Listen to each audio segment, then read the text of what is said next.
This is Tim Staten with Tim Stating the Obvious. What is this podcast about? It's simple.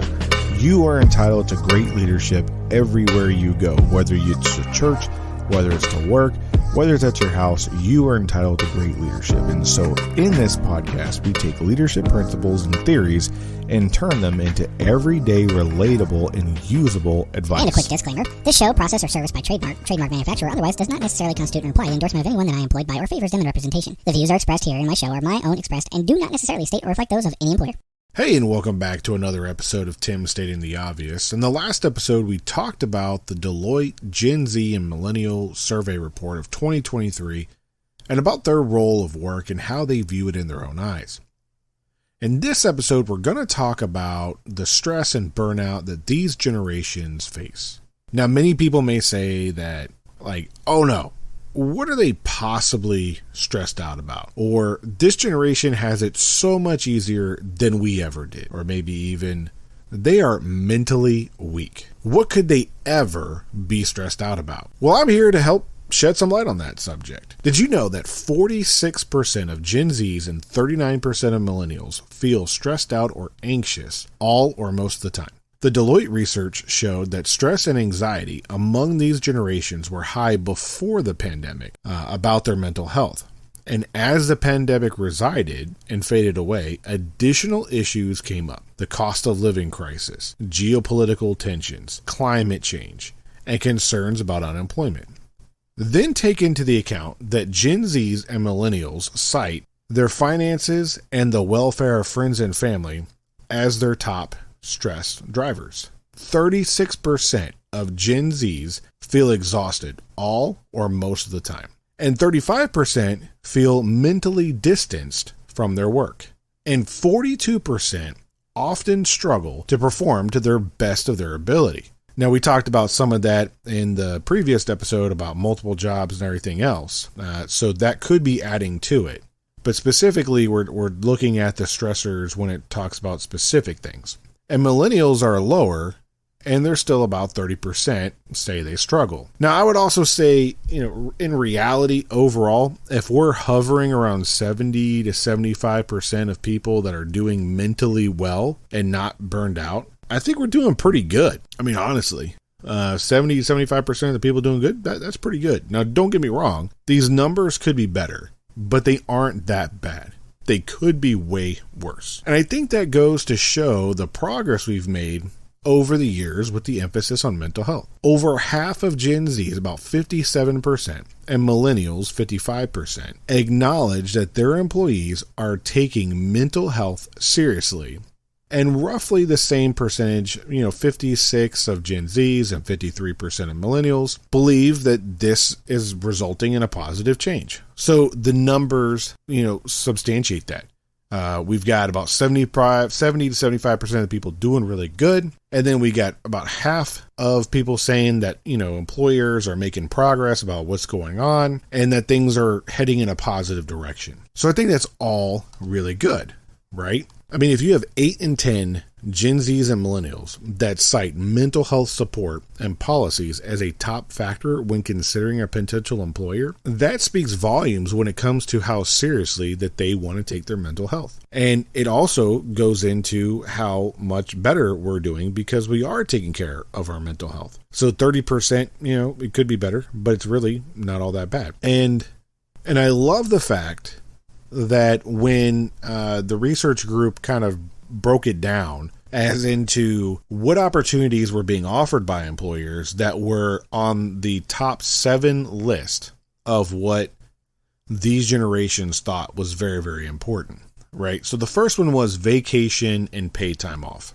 The second one was regular catch up with their manager, focusing on their well-being. The next one was supportive senior leaders, then resources to help reduce stress, followed by access to mental health apps and digital services. Then they have a designated meeting free day. I wish I had one of those. We don't have one of those, but that would be awesome. And then paid for counseling and therapy. Now, what's really interesting about this is that millennials only tend and trend to only use vacation or paid time off, while Gen Z uses a variety of options offered, and I think that's good. I think that also goes to kind of like the differences in how people grew up, right? I know I can talk for myself. I can't really talk for anybody else, but I can talk for myself. I like vacation time, and I also like paid time off. Vacation time allows me to spend time with my family and friends, and allows me to do the things that I want to do without having to be burdened by work or doing anything else. That is my set aside time. It allows me to clear my mind and de-stress and declutter and really go back to the basics of who I am as a person and re-ground myself about what's really important to me, and that is my family. Now, the other thing I would say that's also important, it has gotten better over the years, is, regular catch-ups with, managers focused on well-being. I don't really think that I have ever experienced that. I don't think I can remember of a time where somebody really sat down with me regularly and was like, hey, how's your mental health doing today? How's that going out for you? How are you feeling today? That topic never really came up over the course of my career. Now, what did come up were supportive senior leaders, and that's number 3 on the list. So what did come up is that, I would have senior leaders come up to me and say, hey, I noticed that you look really stressed out. You got a lot going on. Why don't we talk about it? What do you need? What can I help you to do? Hey, you got this big family thing going on. Why don't you just take some time? I don't care how much time it is. The work will be here. You'll figure it out. You'll get it. Go take care of what you got to take care of, then come back. I need you 100% here when you come back. Go take the time that you need to go do that. And I really appreciated that. And when I came back, I was 100% back, and I gave it all I got until I didn't have anything else to give. Because I valued that. I felt that they valued me as a person, and not just this thing or this cog in the wheel that just kind of turns and gets grinded down over time. I felt like they valued me as a person and as a human being, and more importantly, not that they valued me, but they valued my family and what was going on. And that was more important, that they valued that than they valued me. Now, I will also tell you a quick story of an instance where that didn't happen. I remember I was working for a quick serve restaurant, and I had a death in the family. And, they were older, and it was kind of expected. They were in their 90s. And I remember going up to them saying, hey, I got this family thing going on. It's a funeral. I need the time off this weekend. I can't work. Blah, blah, blah. I need it off. Oh, no, you got to find someone to cover your shift, or you're working. Well, that's great. But if I can't find someone to cover my shift, I still need to go. That's really important to me. So let me do that. Nope, I don't care. If you can't find somebody to cover your shift, you're not going. Cool. No problem. 19-year-old me quit the job. I came in the next day, turned in my uniform, turned in everything, said, hey, I'm done. I quit. I'm not doing this anymore. Oh, well, don't you need the job? Yeah, I do need the job, but you don't value me. You don't value what's going on. I'm done. Goodbye. And then the next question followed by that was, well, aren't you going to work the rest of your shift? No, I'm not going to work the rest of my shifts for the rest of the week. What part of I quit? Don't you understand? You didn't value me. You didn't value what was going on in my life, so I quit. Goodbye. And then I eventually found another job, and that didn't work out. And then I found another job. It worked out great. But the key point is if you have supportive senior leaders who really take the time and invest in you and go, you know what? I understand you got some stuff going on. Let me help you out. What can I do for you to help you get through this? Because I value you as a person. You're more than just a person who shows up to work and help me get profit. So that's what we mean by supportive senior leaders. Be the second half of that and not the first half. The next thing is, resources to help reduce stress. I think this one is a great one. And when, I was in a job and they started doing this, I really didn't take it serious about the whole breathing techniques, which I do regularly, by the way, because it really does help reduce stress. So if you don't know about the breathing techniques, there's tons of places where you can figure that out, or you can message me and I'll help you and I'll talk you through it on how to do some breathing techniques. Or working out, providing people gym opportunities, finding people coloring opportunities. It's really interesting. They have adult coloring books out now, and you can actually color, and it does help reduce stress, which is amazing.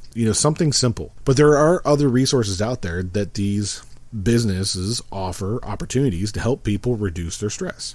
Then, of course, access to mental health apps and digital services, that's good too. I don't think that's as highly used as it should be, or if it's really beneficial, as in like the last one paid for counseling and therapy, which is like person to person. But, younger generation, younger perspectives, they may be more apt to use the app. So, and then designated meeting free days. I think that'd be pretty awesome to have one day we're not going to do this. I remember reading a memo that somebody had posted in a larger organization that they said that there was something similar to this, but not quite exactly this. They said, we're not going to make phone calls on Mondays. On Mondays, you're going to get up and do face-to-face personal interaction. You're not going to use your cell phone. You're not going to use your desk phone. You're going to get up and walk. You're not going to send an email. I think having a designated meeting free day would also be good, because now you're taking something off the plate that restricts somebody that is expected to be somewhere at a certain time and place, whether virtually or in person. And I think that's incredibly important. I think it's a great opportunity for those businesses that can implement this. Not everybody can, but those that can implement it and are implementing it, I would be interested to hear, how people really like that, or if it's beneficial, or if it's not. One, from an organizational standpoint, and two, from an individual standpoint, how did you feel about it? I think it'd be really interesting to hear back from that. So if you're listening and you want to provide or share a story, please do. I think it'd be great for everyone to hear your perspective on that. But, work isn't the only thing that is causing these generations to be burned out. Many Gen Zs and Millennials are sandwiched, really. They're kind of pinned between caregiver responsibilities for children and parents or older relatives, and it's impacting their mental health. 39% of millennials have daily or periodic caregiving responsibilities for either both children and parents or older relatives. And 4 in 10 stated that caregiving responsibilities have a significant impact on their mental health. And if you don't have kids, just take the caregiving part away. Depending on the age of your kids, they can drive you nuts, right? I know I was a pain in the butt kid. All kids are pain in the butt kids. You've got some people out there who are like, oh no, my kids are angels. Yeah, you're lying. At some point, you're lying. They're angels for you. They're not angels for everybody, but they are a pain in your butt. It was funny. I was talking to my brother the other day, and we were talking about our kids and what we were getting them into. And he was like, and my 2 youngest ones, one's playing this, one is playing that. And my 2 youngest, they're playing with my patients. And I started laughing. I was like, I can relate to that, because that's what kids do. And that could be stressful, right? So depending on how many kids you have, regardless of your financial situation, just kids in general can be stressful. And then you add school-age children to that, and you add extracurricular activities and developmental activities and everything else that goes into the family function. It can be overwhelming for some people. And especially if you're a single parent, that can, that doubles your stress on that one. And, when you add in caregiving for, parents or other older relatives. And I think that's really great for these generations who are putting their values into action and not just throwing elderly into nursing homes. I completely disagree with those. Putting people in nursing homes, I think they're horrible. I appreciate those who are doing it because it is a very important job and we need elderly taken care of. So don't take away what I'm saying as a negative slight towards you. It's just something that I personally wouldn't want to do with my family. But when you're caring for elderly, it's kind of like adding kids back in again. They have their own personalities. They've been doing things for 70, 80 years, and you can't tell them that they're doing something wrong, or you can't tell them that they can't drive anymore. Or you can't tell them that, no, you can't walk to the store by yourself anymore, because you might forget what you're doing. Or no, you really shouldn't buy this thing at the store because it's not healthy for you anymore. So we got to do that. And then you have all these other things that go into it. And then you have doctor visits, and then you have all these other things that go into it that compound. So if you are doing both at the same time, you're managing your kids, you're managing your elderly caregiving responsibilities, you're managing your job. And I haven't even mentioned working and developing and holding on to your important relationship with your spouse at that point either, right? So you add that into it. And I haven't even talked about friends or anything else, right? So we're already adding to things. So I can see how people are being affected by this. And the fact that people don't want to pay attention to this, I think that this report's great because it highlights those issues that people are dealing with that you may not think about, that you may not really think about. So kind of to put this all into perspective, think about you and your situation right now. So if you're only working one job and you're not married or you're completely single, think about this. Think about now you're married, you've got 3 kids, You have an elderly relative that you're taking care of. And then you also have another job that you're doing on the side because the cost of inflation is going up. You're taking your kids and running around, you're doing all the things, you're helping, the elderly go to all their doctor's appointments, medications, all that stuff, spending time with your wife, you're doing all the things, and you are working full time. What real free time do you have to think and have peace and quiet, to really reground yourself? Probably about an hour a day before you fall asleep, maybe, if that. But it's only a stage of life. It's only a small window of life that you're going to be in that. So, it's really good to have an outside perspective, with mental health or something else. Especially, I would advocate on the therapy and the in-person stuff, because then there's no other distractions, right? If you're on an app, they can tell you some things, you can FaceTime, but there's going to be distractions. If you do that face-to-face one-on-one time, there's no distractions. It's you and that person, and you're working on you and getting stable mindset to move forward. So that's my little plug for that. Just a thought. But then when this group was asked to rank the impact on their mental state with caregiving responsibilities, they said mental health was an issue, right? What we just talked about. Then two, personal and family finances. Things cost money. And sometimes what we thought we were planning on for retirement with the cost of inflation got cut in half, right? We all remember those 401ks and those stock funds that took a dump because the economy took a dump. Yeah, all that money's gone too. So that's a big concern that you would also have. Then free time and an opportunity to relax. We already talked about that. When are you going to have the time to just sit and think and breathe and go, okay, you know what? I got this. We got this. We can do this. Let me reground myself so that way I can relax and be better for everybody. And then physical health. When are you going to have time to take care of yourself? Either work out, eat right, prepare meals so that you can eat right, plan ahead so you can do those things. And then if you're not, and you don't do those things over a period of years, it's going to take a toll on your health, your physical health. Then you're going to decline. And then what boat are we in there, right? So that's also a huge concern. And then the ability to do their job. So if you got all this stuff going on and you come to work and you're not really supported at work either, you don't have the right tools or resources or support, then it's going to be hard to do your job. It's going to be hard to be focused on it if you've got all this other white noise and distraction going on. If it was me and I was a leader and I knew a lot of these other people have these specific things, I'm going to make sure that person coming to work is probably the most enjoyable experience of the day that they will have, because they're not going to get any other time of the day.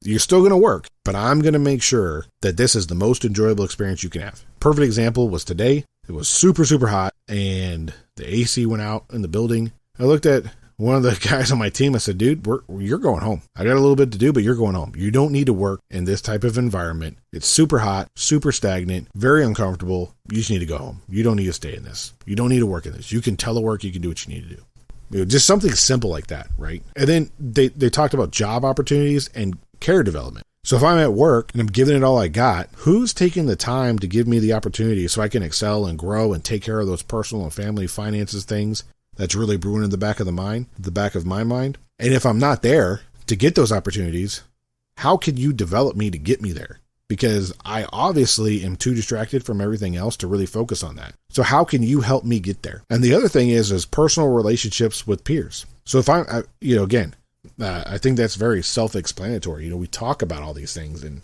I don't know how much time you're really going to have for a personal relationship with peers. It's probably going to be very superficial. We're just going to talk about football. We're just going to be talking about baseball and what's going on. Probably Hurricane Lee or whatever is going through, and that's it. Because my brain capacity is tapped out at that moment. I got too much going on. But then again, after knowing all of this, I'm still left with the question, so what? We know this. So what? What are we doing about it? And for me, it all comes down to this. Understand your people.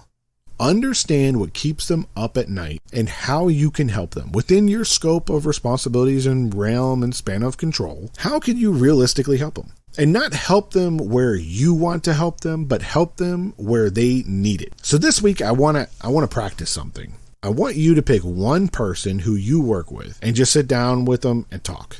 Not about superficial things like football or the baseball season ending. They're important, but they're not that important. Start with small talk and then build up, starting asking questions about what they're interested in, and really find out what's keeping them up at night. And I want you to think about in a week from now, when I talk to this person again and I get an update on their situation, what could I possibly do to help? If you could do anything at all to help. And I bet you're going to notice a significant difference over the next couple of days or even weeks.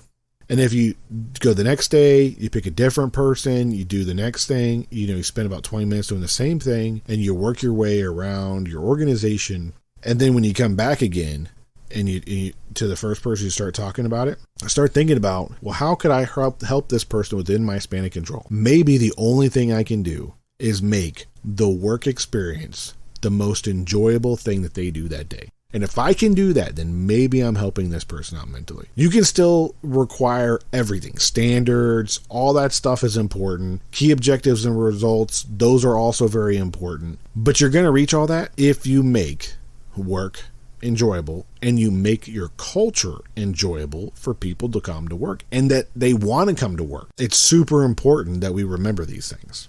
So that's the thing I want to practice this week. So if we can do that, that'd be awesome. And if you do that, and in a week or two, you come back, go on our Facebook page or Instagram page and kind of find the caption that I do for this episode and leave a story. Tell us your story. How did that work? How did that not work out? But I'm pretty sure it did work out for you. So let us know. So as always, thank you for stopping by and listening to this episode. I really hope you enjoyed it. Before we go, I'd like to ask a favor of you if I could. If you could please share this episode with 3 to 4 other people who might like this topic. And if you haven't followed or subscribed on whatever platform you're listening to this on, go ahead and hit all those bells and whistles and icons and do all the things so that way you know when we post another episode. And if you got some value out of this episode, please leave a review or a comment so we can help spread the show with other people who are interested in the topic but just haven't found our show yet. Again, thanks for stopping by. I'm Tim Staten, stating the obvious.